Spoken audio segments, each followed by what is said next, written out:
और इसी पर अधिक जानकारी के लिए हमारे साथ हमारे संवाददाता उपेंद्र सिंह राणा लाइव जुड़ गए। उपेंद्र, देखिए कैबिनेट बैठक संपन्न हो चुकी है, क्या कुछ अपडेट है? देखिए, धामी कैबिनेट की बैठक जिस तरीके से 11 बजे से ये बैठक चल रही थी और करीब 12:30 बजे के करीब जो है ये बैठक संपन्न हुई और 12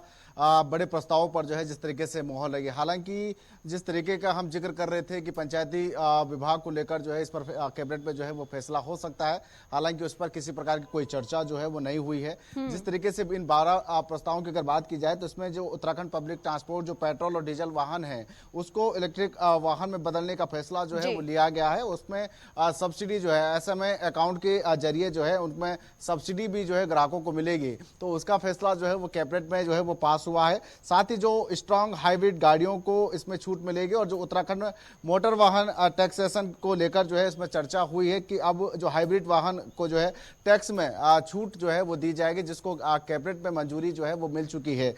जिस तरीके से उत्तराखंड कांस्टेबल पद के जो वर्दीधारी हैं उनकी जो भर्ती होती थी उसके लिए अब एक ही परीक्षा होगी और उसी को जो है वरीयता जो है वो दी जाएगी। उसमें जिस तरीके से एसआई के पद को लेकर भी जिस तरीके से जो भर्तियां होती थी उसमें भी अब एक ही परीक्षाएं जो है वो एक ही परीक्षाएं संपन्न होगी और उसी से जो है एसआई और कांस्टेबल जो है तय होंगे। साथ ही साथ जिस तरीके से अब जो उत्तराखंड फॉरेंसिक डिपार्टमेंट को जो है अब एक अलग विभाग जो है वो बनाने की बात जो है वो की जा रही है, उसको लेकर कैबिनेट में अब फैसला ले लिया गया है और जल्द जो है इस पर काम भी जो है वो होता हुआ दिखेगा। जो फॉरेंसिक डिपार्टमेंट है उसको जो है अलग तरीके से विभाग जो है वो मिलने जा रहा है, क्योंकि जिस तरीके से जांच के समय पर फॉरेंसिक टीम की जो अहम भूमिका रहती थी उसको लेकर जो है अब अलग विभाग बनाने की कोशिश जो है वो की जा रही है। साथ ही जिस तरीके से जो बद्रीनाथ में मास्टर प्लान के तहत जो आइकॉनिक स्ट्रक्चर है जो सीआरएस फंड को जो है उसको मंजूरी जो है वो दी गई है। सीआरएस फंड से धन उपलब्ध न होने से जो राज्य सरकार जो है उसको अब मंजूरी जो है वो देगी। तो कई सारे इस तरीके के जो प्रस्ताव हैं वो आज कैबिनेट में जो है उनको मंजूरी मिली है। हालांकि जिस तरीके से जो अन्य प्रस्ताव हैं और जिस तरीके से जो उम्मीदें जो लगाई जा रही थी उसमें जिस तरीके से ये देखा जा रहा था कि त्रिस्तरीय पंचायत चुनाव को लेकर एक फैसला जो है वो कैबिनेट में हो सकता है, लेकिन हालांकि सूत्र ये बता रहे हैं कि जुलाई के अंतिम तक जो है उत्तराखंड में त्रिस्तरीय पंचायत चुनाव जो है वो संपन्न हो सकते हैं। उसको लेकर जो है सरकार अब तैयारियों में पूरी तरीके से जुटी हुई है, जिसके तहत कैबिनेट में जो है इस पर किसी प्रकार का कोई न चर्चा हुई और न फैसला जो है वो सरकार की ओर से आया है। बिल्कुल, और जबकि उपेंद्र सबसे ज्यादा उम्मीदें इसी मुद्दे को लेकर की जा रही थी कि कहीं ना कहीं जो त्रिस्तरीय पंचायत चुनाव को लेकर बार बार सवाल जो सरकार के ऊपर उठ रहा है इसको लेकर कुछ ना कुछ देखिए कैबिनेट बैठक में निकल कर आएगा, लेकिन फिर से खाली हाथ ही वापस लौटे।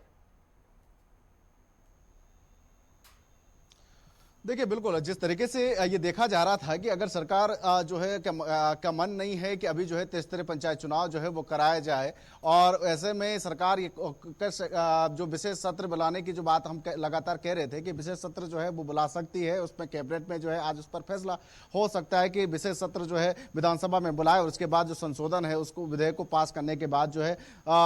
जिस तरीके से जो संशोधन राजभवन में गया था अध्यादेश उसको जो है वो पास कराया जाए, लेकिन उस पर भी किसी प्रकार कोई चर्चा नहीं हुई। तो इससे जिस तरीके से अब सूत्रों से भी खबर ये मिल रही है कि जुलाई के अंतिम तक जो है उत्तराखंड में त्रिस्तरीय पंचायत चुनाव जो है वो संपन्न कराए जा सकते हैं। उसको लेकर अभी से सरकार जो है पूरी तैयारियों में जुट चुकी है। राज्य चुनाव आयोग पहले से ही पंचायत चुनाव को लेकर जो है तमाम जो कार्य हैं वो लगातार कर रही है और जिस तरीके से उनका भी ये मानना था कि पूरी तैयारी जो है त्रिस्तरीय पंचायत चुनाव को लेकर जो है वो की गई है। जैसे ही सरकार और राज्य चुनाव आयोग का फैसला आएगा उसके बाद से तुरंत से जो है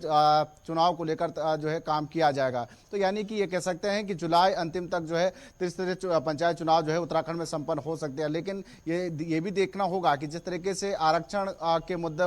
को लेकर और जिस तरीके से सीटों के बदलाव को लेकर जो बात की जा रही है उसमें किस तरीके से अब सरकार फैसला लेगी इस पर भी जो है वो निर्णय होना है। लेकिन और साथ ही साथ बड़ी चुनौती सरकार के सामने यह भी होगी क्योंकि तमाम जो सुरक्षा व्यवस्थाएं हैं उनको जो है पूर्ण करना है, क्योंकि तमाम पुलिस बल जिस तरीके से चारधाम यात्रा में जुटी हुई है और तमाम जो प्रशासनिक अमला है वो चारधाम यात्रा में जुटी हुई है। तो ऐसे में त्रिस्तरीय पंचायत चुनाव को लेकर एक बड़ी चुनौती सरकार के सामने जरूर होगी। बिल्कुल, देखिए बैलेंस तो करना पड़ेगा सरकार को। तमाम जानकारी के लिए बहुत बहुत धन्यवाद।